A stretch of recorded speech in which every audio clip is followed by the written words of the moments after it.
நம்ம ஒரு 5 காரியத்தை மட்டும் இன்றைய நாள்ல நம்ம பார்க்க போறோம். சுய புத்தி மேல் சாயாமல். நம்ம இப்ப ஜெபத்தில் தான் ஜெபிக்கிறது தான் நம்ம மெத்தடை நம்ம கத்துக்கொள்றோம்.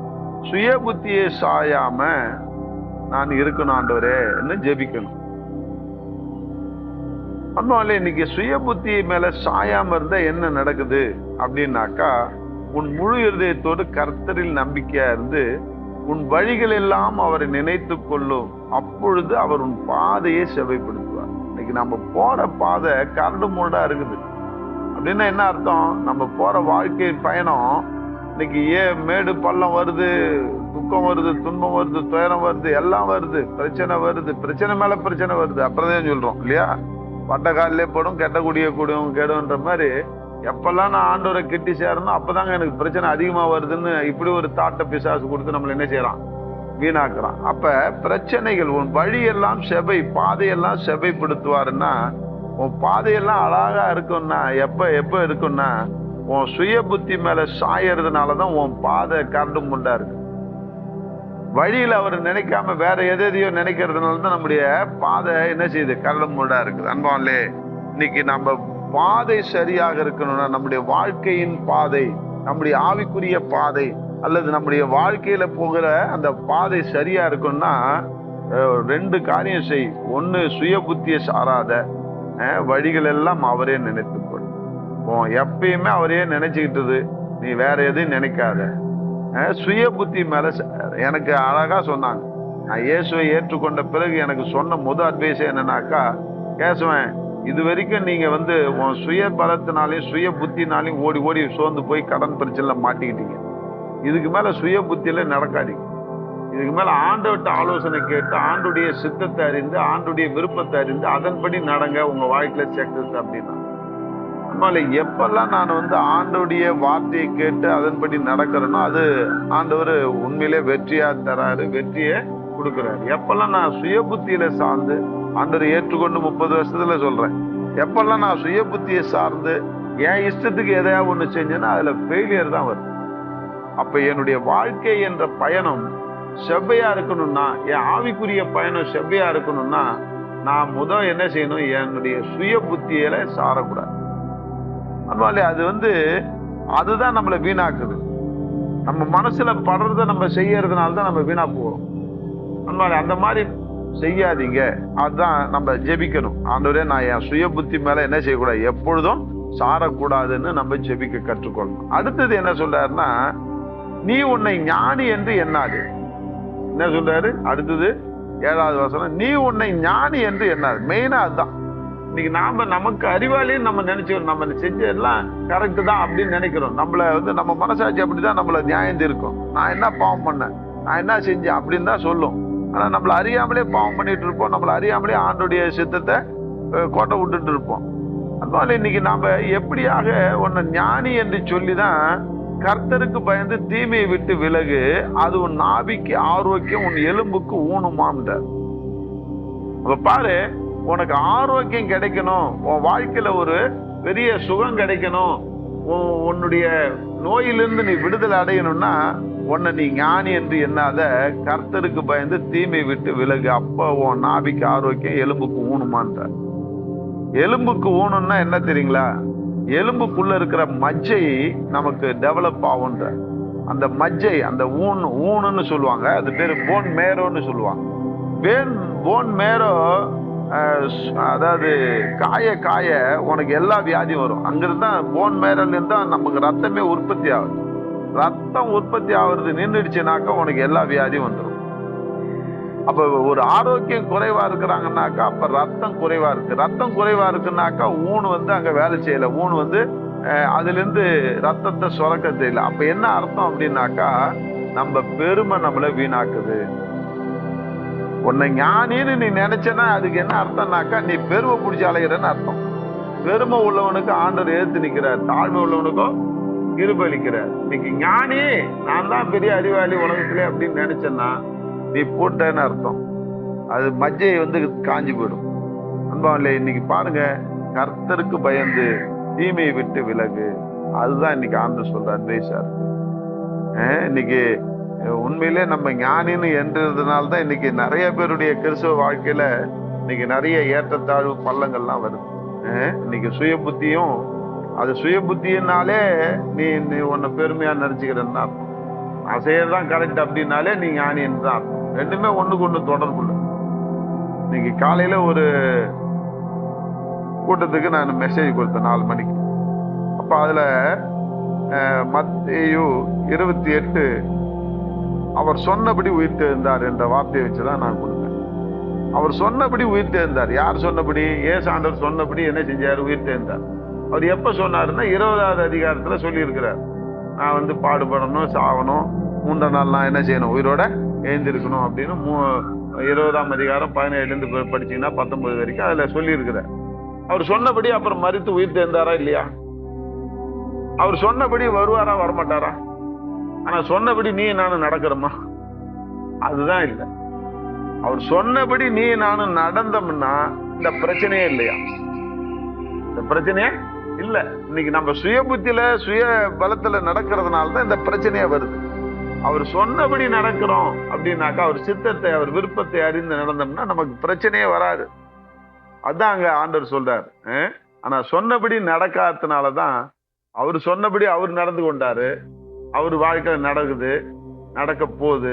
ஆனா அவர் சொல்லிட்டு போன ஆலோசனையின்படி, அவர் சொல்லிட்டு போன வழிமுறைகளின்படி இன்னைக்கு நீ நானும் வாழ்கிறோமா? இன்னைக்கு நிறைய பேர் அதுதான் கேட்பேன். இன்னைக்கு நீதியை தேடுங்கள், முதலாவது தேவனுடைய ராஜ்யத்தின் நீதியை தேடுங்கள், அப்போது இவங்க எல்லாம் உங்களுக்கு கூட கொடுக்கப்படும். ஃபார்முலா தப்பு கிடையாது. நீதியை தேடுறியான்னா இல்ல. அப்ப நீதியை தேடுறதுன்னா என்ன அப்படின்னாக்கா, ஆண்டவர் சொன்னபடி நடக்கிறது தான் நீதியை தேடுறது. அவர் என்ன சொல்றாரு? இங்க என்ன சொல்றாரு? பொல்லாப்பு கர்த்தருக்கு பயந்து தீமையை விட்டு விலகுன்றாரு. அதுதான் நீதி. அப்ப விலகணுமா?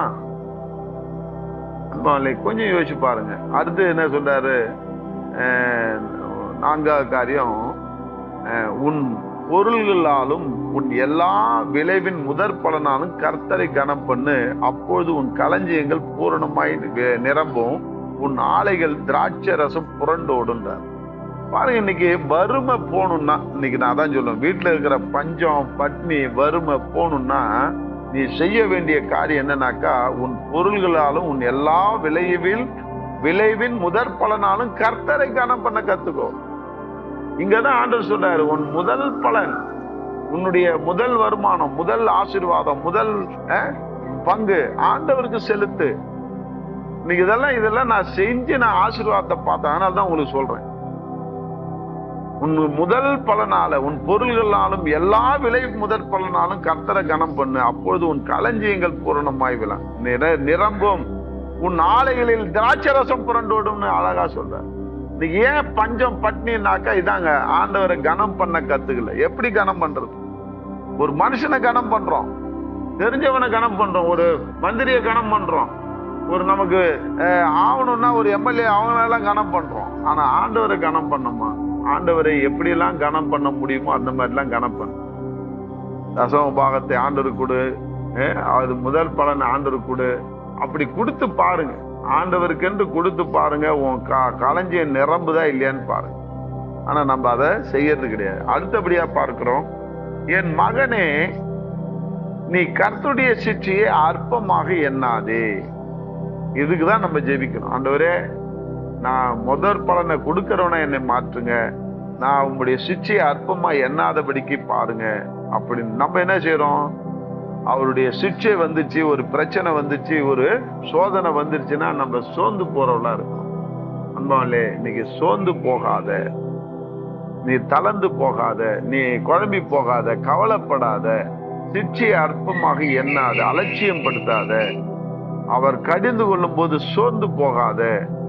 ஏன்னா அவர் 12ஆம் வசனத்தை சொல்றாரு, தகப்பன் தான் நேசிக்கிற புத்திரனை சிட்சிக்கிறது போல கர்த்தரும் எவனிடத்தில் அன்பு கூறுகிறாரோ அவனை சிட்சிக்கிறார். இன்னைக்கு அதுதான் எபிரேயர் 12ஆம் அதிகாரத்துல அழகா அந்த எபிரேயர் ஏவின் ஆக்கியன்னு சொல்றாரு, தகப்பன் சிட்சியாத புத்திரன் உண்டோ? அன்பாலே, இன்னைக்கு சிட்சையை அற்பமா எண்ணாத, சோர்ந்து போகாத, இது வந்தது நல்லதுன்னு சொல்லுங்க. தாவீதுக்கு சிட்சை மேல சிட்சை கொடுத்தார், சோதனை மேல சோதனை கொடுத்தார், தொத்தி அடிச்சானுங்க. அவனை எப்படியாவது சாகடிக்கணும்னு நினைச்சானுங்க. ஆனா அவர் என்ன செய்யல, அந்த காரியத்துல அவர் சோர்ந்தே போகல.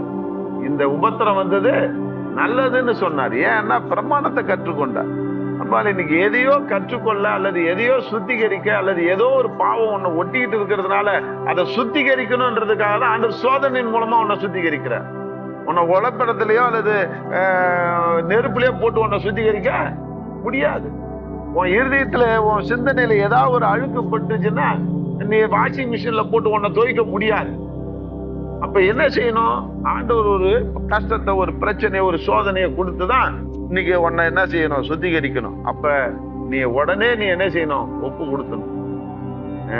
நீ ஆண்டவரே என்னை சுத்திகரிக்க என்னை ஒப்பு கொடுக்குறேன், இந்த சோதனை நான் தாங்கிறது எனக்கு வழி செய்யுங்கப்பா, இது எதனாலன்றதை நான் ஆராய்ந்து பார்க்கிறேன்னு சொல்லி நீ ஜெபிக்க ஆரம்பிச்சுட்டு அந்த சோதனைக்குரிய காரணத்தை ஆண்டவர் சொல்றார். ஆனால் தான் சொல்றாரு, நீ சோர்ந்து போகாம எபிரேயர் 12:12 சொல்றாரு, நெகிழ்ந்த கைகளையும் தளர்ந்த முழங்காலையும் நீங்க என்ன செய்யுங்க, திரும்ப நிமிர்த்துங்க.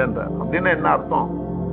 முழங்கால படியிட்டு கையை உயர்த்தி, ஆண்டவரே நான் எதுல சுத்திகரிக்கப்படணும், நான் எதுல உமக்கு விரோதமா பாவம் செஞ்சிருக்கிறேன், எப்படி நான் மீறி போயிருக்கிறேன்னு நீ ஆண்டவர்கிட்ட சரண்டர் ஆகும்போது ஆண்டவர் அழகா சுட்டி காட்டுவார். இந்த இடத்துல நீ தவறி இருக்கிற எம்மானே, இதுல இருந்து நீ ஒழுங்கா நடந்துக்கோ, நான் உன்னை என்ன செய்யறேன், ஆசீர்வதிக்கிறேன்னு. அன்பாலே, அதுதான் ஆண்டவர் நம்மளை சிட்சிக்கிற தேவனா இருக்கு, உன்னை திருத்துற தேவனா இருக்கிறார். இன்னைக்கு முன்னாடி மனமோன போக்குல போன நீ போய் அன்றைக்கு அந்த புரோஜனம் இல்லாத தெய்வத்தெல்லாம் நீ தெய்வம் நம்பும் போது அது உன்னை சிட்சிக்கல, உன்னை அது கண்டிச்சு உணர்த்தல, தப்புன்றதை கண்டிச்சு உணர்த்தல. ஆனா நம்ம தேவன் பரிசுத்தம் உள்ள தேவன், அவருடைய பரிசுத்தத்துக்காக அவருடைய பங்குக்காக உன்னை சிச்சிக்கிறார். அதான் இங்க எபிரேயர்ல சொல்றார், நம்முடைய பரிசுத்துக்காக நம்ம பங்குள்ளவர்களாக பொருட்டு நம்முடைய பிரயோஜனத்துக்காகவே நம்மளை சிச்சிக்கிறாராம். 10வது வசனம் சொல்றார், அவர்கள் தங்களுக்கு நலம் என்று தோன்றுகிறபடி கொஞ்ச காலம் சிச்சித்தார். யாரு? தன்னுடைய தாய் தகப்பன்மார்கள், நமக்கு அப்பா அம்மாவா இருந்தோம். இவரோ நம்முடைய பரிசுத்தத்துக்கு நாம் பங்குள்ளவர்களாக பொருட்டு நம்முடைய பிரயோஜனத்துக்காகவே சிச்சிக்கிறார். ஆமா, எந்த சிச்சையும் தற்காலத்தில் சந்தோஷமாய் காணாமல் துக்கமாய் காணும், ஆகிலும் பிற்காலத்திலே அதில் பழகினவர்களுக்கு அது நீதியான சமாதானமான பலனை தரும் என்று வேதம் தெளிவாக சொல்கிறது. அன்பானே, இன்னைக்கு சிச்சையை கண்டு நீ சோர்ந்து போயிருக்கிறியா? உனக்கு வரக்கூடிய பிரச்சனையை கண்டு தளர்ந்து போயிருக்கிறியா? ஜெபிக்காத மறுத்து போய் உட்கார்ந்து படுத்து கிடக்கிறியா? திரும்ப எழும்பி அதிகாலைல எழும்பு, திரும்ப முழங்கால முடங்கு, கைகளை உயர்த்து, ஆண்டவரே நான் எந்த இடத்துல தவறி இருக்கிறேன், எந்த இடத்துல உமக்கு மீறி நடந்திருக்கிறேன்னு சொல்லி உன்னை நீ ஆராய்ந்து பாரு, அறிக்கையிடு, பாவத்தை அறிக்கையிடு. ஆண்டவர் நிச்சயமாக உன் வாழ்க்கையில ஒரு அற்புதமான ஒரு அதிசயத்தை செய்வார். அன்பாண்டே, இன்னைக்கு இந்த நீதிமொழிகள் புத்தகத்துல நாம் அறிந்து கொள்றது, உன் சுய புத்தி மேல சாயாத, உன்னை ஞானி என்று எண்ணாத, உன் முதல் பொருளால எல்லாவற்றையும் ஆண்டவர் கனம் பண்ண. ஆண்டவர் சிற்சை வரும்போது நீ சோர்ந்து போகாத, அந்த சிற்சையை வரவேற்க கற்றுக்கொள். அந்த இடத்துல நீ ஜெபிக்க கற்றுக்கொள். இன்னும் ஆண்டவரை கிட்டி சேர கற்றுக்கொள். இன்னும் ஆண்டவரை தேட கற்றுக்கொள். ஆண்டவர் நிச்சயமா உன் வாழ்க்கையில ஒரு பெரிய அற்புதத்தை செய்வார். அன்பாலே, இன்னைக்கு அவர் சொன்னபடி உயிர்த்தெழுந்தார். ஆனா அவர் சொன்னபடி நம்ம வாழ்க்கையில வாழ்கிறோமா என்பதை அறிந்து இந்த சொன்ன கருத்துக்களை வைத்து ஜெபிக்க ஆரம்பி. ஆண்டவரே, நான் மனமோன போக்குல போயிட்டேன், என்னையே ஞானி என்று எண்ணிட்டேன், நான் செய்யறதெல்லாம் கரெக்ட்னு நினைச்சிட்டேன். ஆண்டவரே, அந்த கர்த்தருக்கு பயந்து தீமையை விட்டு விலக எனக்கு உதவி செய்யுங்க. என்னுடைய எல்லா முதற் பொருளாலையும் உன்னை நான் கனம் பண்ண எனக்கு கற்றுக்கொள்ளுங்க. என் தரித்திரத்தெல்லாம் நீக்கி போடுங்க. ஆண்டவரே, என்ன சிச்சை வந்தாலும் ஆண்டவர் அது என் நன்மைக்காக தான் செய்றீங்க என்பதை நான் ஆண்டவரே எண்ணி அதை துதிக்க கற்றுக்கொள்ள உதவி செய்யுங்கப்பா. சோர்ந்து போற ஆவிய, சோர்வின் ஆவிய என்னை விட்டு எடுத்து போடுங்க. ஆண்டவரே, ஜெபக்குறைவின் ஆவிய என்னை விட்டு எடுத்து போடுங்க. நல்லா ஜெபிக்க நீர் கற்றுக் கொடுத்த இந்த வாழ்க்கையின்படி, இந்த முறையின்படி நான் ஜெபித்து வெற்றியை பார்க்க எனக்கு உதவி செய்யணும்னு சொல்லி நம்ம ஒப்பு கொடுப்போம். கர்த்தர் தாமே நம்மளை களம் பிடித்து வழி நடத்துவாராக.